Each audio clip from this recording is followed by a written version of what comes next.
Dewan juri yang terhormat, ada beberapa poin dari tim pemerintah yang akan saya sangka terlebih dahulu. Yang pertama, anak difokuskan pada bakatnya itu akan merasa senang. Dewan juri yang terhormat, tim pemerintah mengatakan bahwa seorang anak akan difokuskan terhadap apa yang ia sukai. Ya, memang hal itu benar. Justru membuat sang aktor yang terlibat senang. Namun, dewan juri yang terhormat, bukankah hal ini justru akan membuat seorang anak akan lebih tertekan? Di mana seperti yang kita ketahui, bakat merupakan suatu plan B ketika menjadi tempat agar sang anak bisa mengeksplor. Namun jika hal ini terus-terusan dilakukan, ada beberapa faktor yang akan terjadi di sana. Status quo saat ini, banyak sekali, bahkan khususnya sekolah-sekolah di Indonesia, sangat berpatokan terhadap nilai yang dimiliki. Kemudian ketika anak tersebut hanya bisa di bidang seni, mereka justru tidak akan mempedulikan hal tersebut. Mereka memikir bahwa oh ya udah, kalau kamu bisanya di sini ya seni aja. Yang dibutuhkan adalah akademis siswa tersebut. Kemudian masyarakat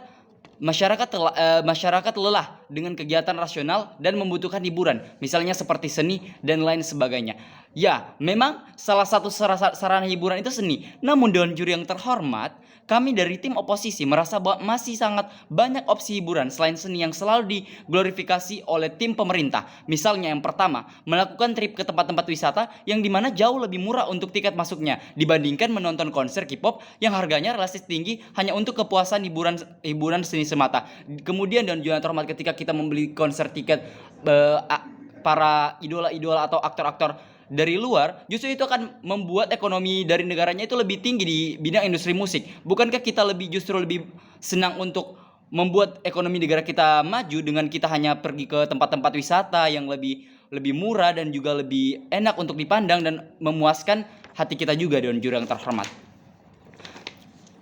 Mari kita masuk ke argumentasi saya. Yang pertama, ketika seorang anak difokuskan terhadap bakat seni yang ia punya, ia tidak dapat untuk mencari jati diri dia sebenarnya. Di mana bakat sendiri belum tentu menjadi jati diri yang berdampak baik bagi dirinya. Di mana pada akhirnya, bukankah ini justru akan merugikan masa depan dari anak tersebut?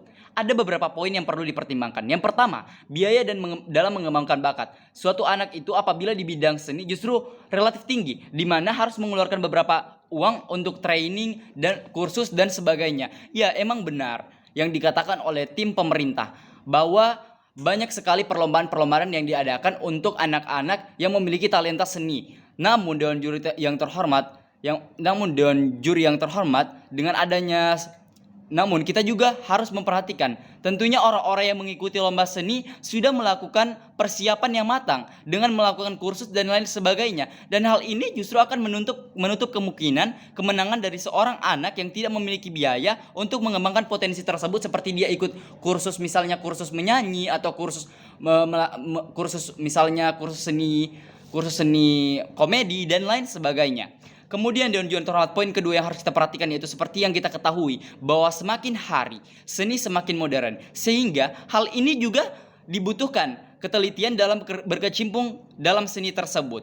Seni itu berubah-ubah karena tak semua bakat seni yang dimiliki sesuai dengan harapan dari masyarakat. Bahkan sangat banyak sekali kasus di mana para seniman yang sudah profesional di bidangnya tidak disukai oleh masyarakat, entah dari cara pembawaannya dan lain sebagainya. Hal ini justru balik lagi akan merujuk terhadap permasalahan mental, di mana sedangkan seniman profesional saja tidak mampu membendung harapan-harapan yang diinginkan, apalagi anak-anak yang baru terjun dan tidak tahu bagaimana atmosfer seni ke depannya. Apakah akan selalu menjadi media hiburan atau justru bertolak belakang dengan realitas sebenarnya terjadi saat ini? Bahkan bisa saja anak-anak tersebut tertekan akan hal itu dan pada akhirnya seni bukan menjadi kunci kesuksesan sebenarnya. Pada saat ini, seni apalagi seni musik selalu berpatokan pada negara barat, bukan? Penyanyi yang diidolakan selalu penyanyi luar. Bukankah hal ini merupakan indikator bahwa kurangnya rasa kecintaan antara produk dalam negeri? Pada akhirnya, anak-anak yang punya bakat menyanyi akan mencari cara bagaimana ia bisa ikut masuk manajemen industri musik luar negeri, dan balik lagi akan ada diskriminasi di sini, di mana kebanyakan yang bisa masuk adalah seorang yang memiliki uang atau finansial yang cukup, atau misalnya dia memiliki kenalan di sana, dia memiliki suatu misalnya seperti perusahaan-perusahaan yang ia kenal, yang ia memang cukup terkenal, dan ia juga memiliki kepopuleran yang sama dengan industri tersebut. Baik, Dewan Juri terhormat, maka dari itu adapun best skenario atau skenario terbaik dan skenario terburuk saya, di mana yang pertama, anak-anak masih bisa mengembangkan potensi lainnya, misalkan akademik di mana bakatnya dijadikan sehiburan oleh dirinya.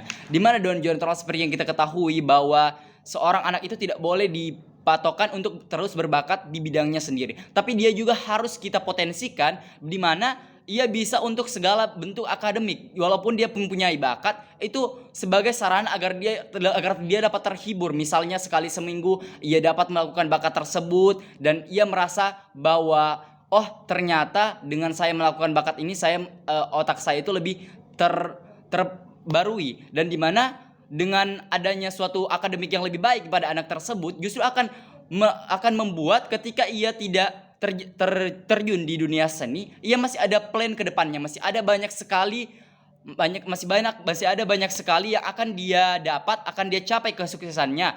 Misalnya seperti ia lebih memfokuskan diri kepada misalnya dalam akademik, misalnya sejarah. Dia bisa masuk ke jurusan sejarah dan mempelajari sejarah-sejarah yang ada. Namun Don Juan terhormat, adapun skenario terburuk jika hal ini diterapkan, di mana beberapa anak akan kurang mendalami bakatnya, di mana akan mengurangi kreativitas dari seorang anak. Namun Don Juan terhormat, tanpa kita sadari, itu bukanlah menghilangi kreativitas seorang anak. Itu tergantung dari cara pola pikir anak tersebut, bagaimana dia mengkuasai sesuatu dan bagaimana cara dia meneliti sesuatu. Itu merupakan suatu kreativitas yang seharusnya sepatutnya dimiliki oleh seorang anak.